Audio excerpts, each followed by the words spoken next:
All right, to Norfolk now. Video that's been seen countless times at this point. Redgate Avenue in Norfolk becoming a literal red gate after it was apparently set on fire by a flamethrower.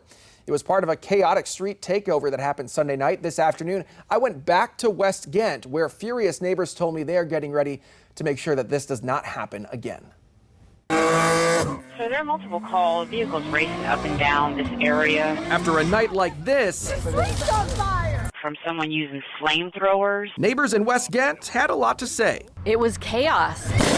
The chaotic Sunday night takeover on Redgate Avenue, just down the street from Paul Rice's house. Myself and many other neighbors heard what was going on and came outside. Neighbors are mad, and they should be mad. The president of the West Ghent Civic League sending this letter to the rest of the neighborhood, where he talked about the dangerous stunt driving, fireworks, and an apparent flamethrower lighting the gas-covered street on fire. This video obtained by our partners at the Virginian Pilot giving a new view. If there are no consequences for this type of activity, then we know that activity will continue. Now the Civic League is preparing a rapid response meeting for Thursday night to talk about what happened and next steps.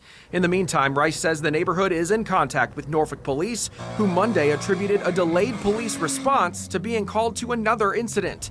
When an officer finally arrived, neighbors tell me the crowd of around 75 took off. Police say detectives will continue to investigate what happened, activating an online portal for video and photo evidence. But I took the issue to Norfolk Commonwealth's attorney, Ramin Fadahi.